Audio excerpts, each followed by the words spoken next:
So Rodney, at what point would we say, is it okay to change counselors? Why and when would we choose to do that? Well, change counselors. It might be that if you haven't seen the movie, please go watch What About Bob? Bill Murray, probably Bill good Murray to change and therapists there, Dr. Leo Marvin. It's Yeah. classic and such a good movie. It's classic, but sometimes the counselor may say, "Rodney, I think you're ready for someone else." You know what I mean? Or sometimes you may discern. I've been here. They've helped me. Part of that piece is sometimes we just expect too much out of one person. This one counselor is going to heal everything about me, and I'm not seeming to get what I need. Yeah. It may be like you've done what you needed to do. It's okay. They're not always meant to be there forever. So you might discern that it's time to move on because they've helped you to a certain level. Yeah. Or you might discern that this isn't benefiting me, and the juice isn't worth the squeeze. Whether it's cost prohibitive or just time-wise. The other time, I think a healthy counselor who knows their limits, or they may discern. I think there's. I'm going to have to refer you to Dr. Leo Marvin. He's an expert. Something along those lines. Yeah. So I think it's both ways. Just discerning that. And maybe you can get help now. A good counselor, in my opinion, will help you build a support group.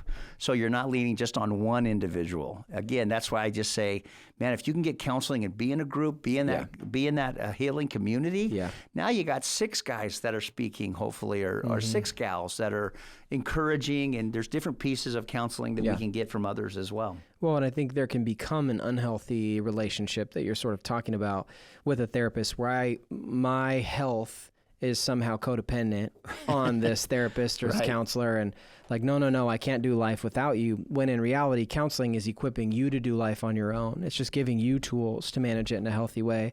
Because even though I've done therapy for a couple of years, my therapist has not once made a decision for me. I have made the decisions, but they may be fueled by conversations we've had or tools he's helped me with. And so we've had that conversation already where it's like, hey, look, things have died down a little bit. It feels like you got a good grasp on life right now. Like, let's take a break and circle back in 6 months. And that's okay. Sure. That's totally okay. Sure. Also, you're not married to this person. So if you want to change, you totally can. Or insurance drops, or it's costs too much money, whatever it may be. But the point, again, is you're having someone put language to your experience and equip you with tools to manage life on your own. And so the hope is eventually you may not need therapy. And sometimes, to your point, we put all the eggs in one basket. I'm going to go see this one individual. They're going to take care of everying, and they disappoint you. That may not be on them. It may be on you.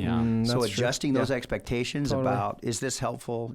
I'm gonna continue, or I'm not gonna continue.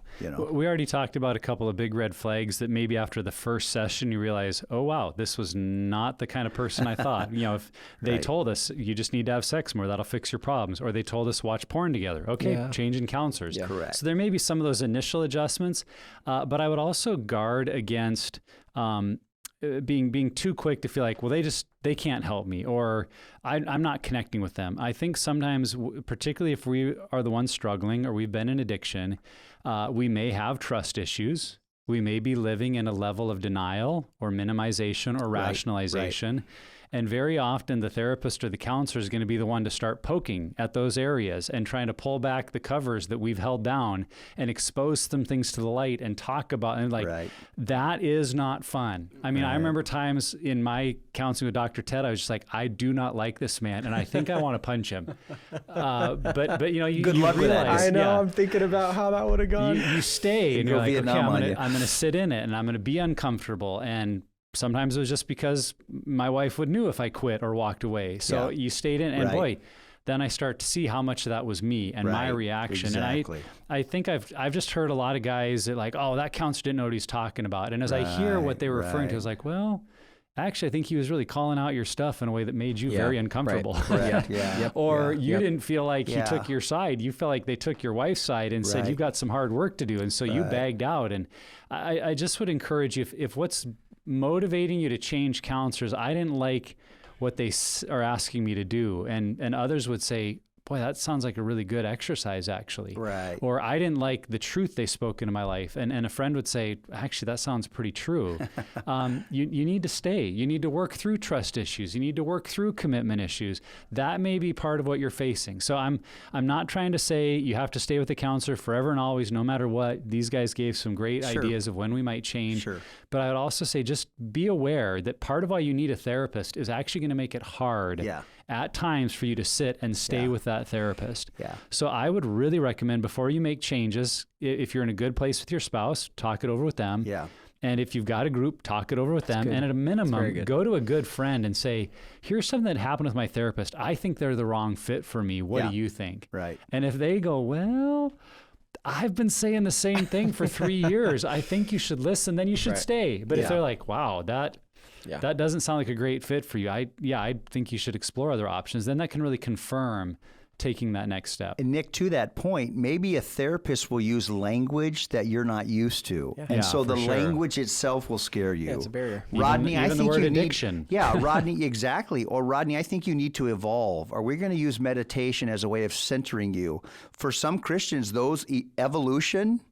centering, meditation, those are like scary words, right? And that's all a part of maturity. Right.